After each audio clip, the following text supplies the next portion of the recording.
And it's a true love story. It's a great love story.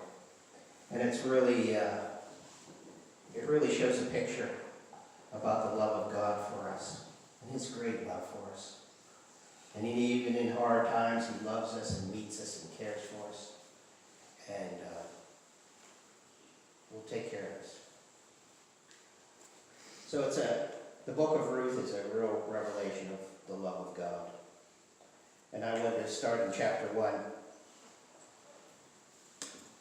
And if you know what's going on here, Ruth was the daughter-in-law of a woman named Naomi, who was introduced at the beginning of the story. And Naomi was an Israelite. Ruth was not. Ruth was a Moabitess. And Naomi and her husband and her 2 sons originally lived in the land of Bethlehem, but they had there was a famine in Bethlehem at the time, and they packed up and moved to Moab to escape the famine. And this is where the book of Ruth starts. And it says, "Now it came to pass in the days when the judges ruled that there was a famine in the land, and a certain man of Bethlehem of Judah went to dwell in the country of Moab, he and his wife and his 2 sons. The name of the man was Elimelech. The name of his wife was Naomi. And the name of the 2 sons were Mahlon and Chilion, Ephraimites of Bethlehem, Judah. And they went to the country of Moab and remained there. And Elimelech, Naomi's husband, died, and she was left with her 2 sons. Now they took wives of the women of Moab, and the name of the one was Orpah, and the name of the other was Ruth. And they dwelt there about 10 years. Then both Mahlon and Chilion also died. So the woman survived her sons and her husband." And if you can get a picture here, what was happening is they moved into a foreign land, and she moves in foreign land, and her husband and her 2 sons died. Now you have to understand this, the culture at that time. There was no, for widows and people who didn't have anything and didn't have any means, there was no safety net for them. There was no government assistance, there was no Social Security. So and basically the culture was the men of the household brought the income into the house.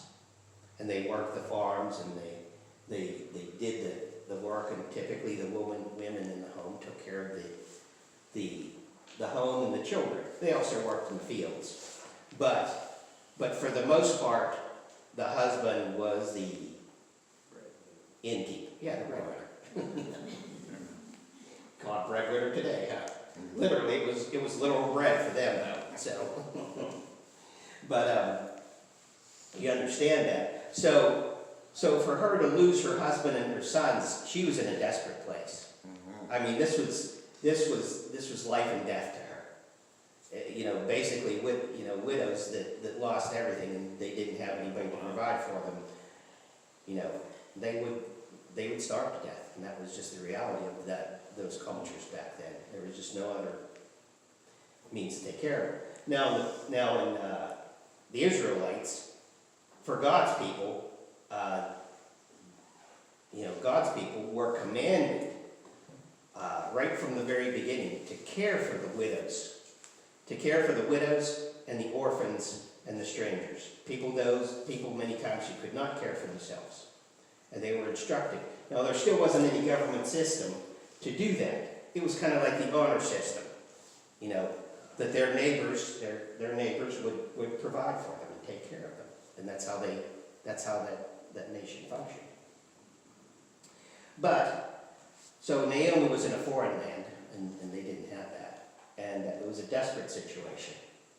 And so what her plan is that she hears that there is bread in Jerusalem, that God has provided bread for His people. He doesn't really say how.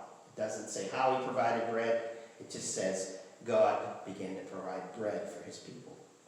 And do you know what does bread represent from Old Testament into New Testament? What does bread represent in the New Testament? Bible. Yes, it is the Word of God. It's the Scriptures. So, and the reference for that is when the devil tempted Jesus and said, hey, why don't you turn this stone into a loaf of bread if you're God?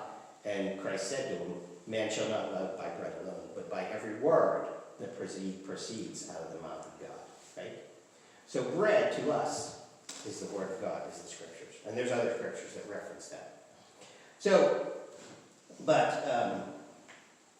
what Naomi decides to do is she decides to pack up all of her stuff, head back to Bethlehem. Head back to Bethlehem, and her daughters go with her. Her daughters pack up, they go with her, they want to head back with her. Because her daughters really cared about her. And you're going to see that in this next section here.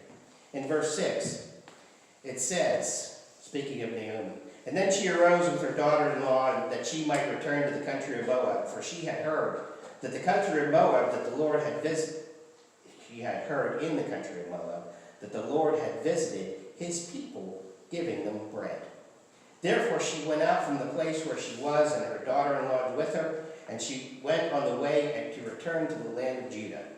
And Naomi said to her daughter-in-laws, go, return to each mother's house. The Lord deal kindly with you as you have dealt with the dead and with me. And the Lord grant that you may find rest, each of you, in the house of her husband. So she kissed them, and they lifted up their voices and wept.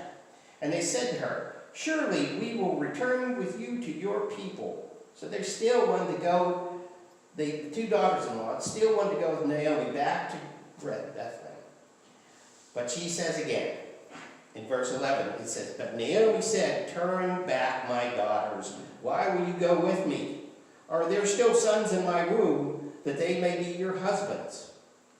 Turn back, my daughters, go, for I am too old to have a husband. If I should say I have hope, and if I should have a husband tonight, and should also bear sons, would you wait for them till they were grown? Would you restrain yourselves from having husbands? No, my daughters, for it grieves me very much for your sakes that the hand of the Lord has gone out against me. And then they lifted up their voices and wept again. And Orpah kissed her mother-in-law, but Ruth clung to her. And this shows the contrast right here. This brings us to the point of that contrast. To the contrast. You have to see that the picture that Naomi was painting for the daughters, she was giving them a realistic picture of what life was going to be like. Without a husband, she was saying, look, I don't have a husband. Even if I got a husband, I'm not going to bear kids for you so they can grow up and be your husbands. It's not going to happen. She was being realistic for her. And she was painting a very bleak picture for her. It was a picture of hopelessness. It was a picture of no future. It was a picture of a very hard life with no provision. It was a life of poverty that said, look, this, and Naomi would say, look, this is what you're going to face if you continue on with me. If you keep going with me, it's going to be really hard. It's going to be a hard life. And this is where they split. And Orpah kissed her mother, but Ruth clung to her. And the difference is, Orpah really liked her mother-in-law a lot. Orpah really liked Naomi. But Ruth loved her. Ruth loved her. Loved her so much that she said this. Ruth loved her so much that she said this. Amazing statement. You know what? You should print this. Put it on your wall, on your refrigerator. Mm-hmm. This is the amazing love that Ruth had for Naomi. And she says, and she said, Look, your sister-in-law has gone back to her people. And she's saying Orpah has left. And to her gods. Return after her to your sister-in-law. So Naomi's still trying to get rid of her. All right? But Ruth says, entreat me not to leave you or turn back from following you. Wherever you go, I will go. And wherever you lodge, I will lodge. And your people shall be my people. And your God shall be my God. Where you die, I will die. And there will I be buried. The Lord do so to me, and more also, if anything but death parts me from you. Isn't that love? Isn't that truly what love is? It's that commitment to say, I'm not going anywhere. And in that she was saying, I'm going to walk through this hard life with you. She's saying, I'm going to take care of you through this. Whatever we have to go through, I'm going to go through it with you, and I'm going to be there. I'm going to be there. And I'm telling you, that is a picture of Jesus Christ to you. Because when you face those hard times in your life, He is there. He will be there right to the end.